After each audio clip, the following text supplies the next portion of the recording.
ne pas savoir chanter en jouant. Ouais.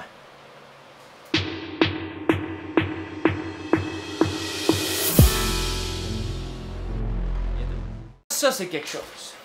Là, ce qui se passe, il y a deux phénomènes. Premièrement, ce que tu joues à la guitare, est-ce que c'est difficile pour toi? OK? Et ce que tu chantes, est-ce que c'est difficile pour toi? Donc, si tu joues quelque chose qui est difficile à jouer et difficile à chanter en même temps, ça va être très difficile. Idéalement, tu prends quelque chose qui est facile à jouer par lui-même et facile à chanter par lui-même et tu le combines ensemble. Ce que je dis, je cherche un capo pour te donner un exemple, attends un peu.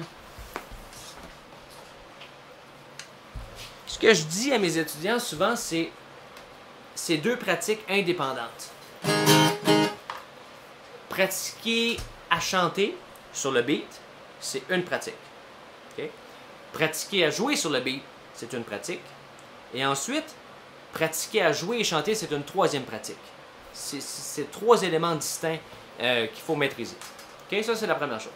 L'autre chose que tu peux faire, c'est comme tous les stars que tu vois à la télévision, c'est de simplifier le pattern rythmique que tu joues à la guitare quand ça vient le temps de chanter. Tu vois souvent du monde qui vont faire, exemple, Up in the wind and I was born to be a fiddler in an old time string band, my baby. Téléphone encore. On va répondre. Comme exemple, si tu prends ton strumming pattern ici, mettons.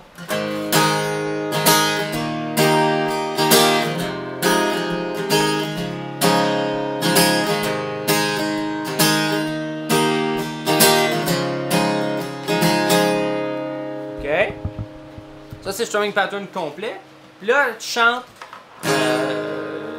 Rock me, mama, like a wagon wheel. Rock me, mama, any way you feel.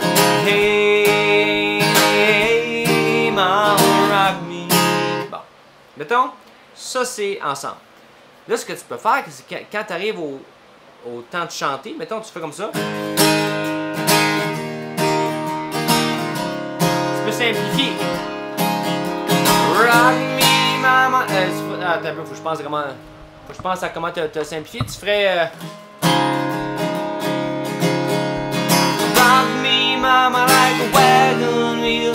Rock me, mama, any way you feel. Hey. OK? Donc, sur certaines phrases, tu peux enlever certains coups de pique pour que ça coordonne mieux avec ce que tu as à chanter au début si c'est trop difficile de les combiner ensemble. Ça peut être une belle façon facile de jouer. Tu vois ça souvent, tu as même beaucoup de chanteurs, ce qu'ils font, c'est que ils vont jouer.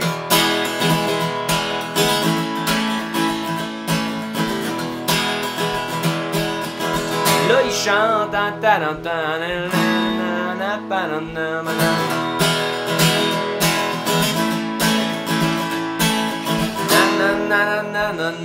Tu vois ce qu'ils font? Ils prennent une pause du strum. Ça a deux effets. Ça te permet de focusser sur ton chant. Ça te permet aussi qu'il y a moins de guitare qui résonne. Fait que les gens entendent mieux le chant aussi. C'est plus facile à faire. Ça laisse la place à d'autres instruments de prendre la place s'il y en a. Donc ça, j'espère que ça t'aide. Alors, c'était la réponse à toutes vos questions. Je vous prépare une surprise ce soir. Je m'en vais dans quelques minutes pour aller faire quelque chose. Une entrevue avec quelqu'un de cool.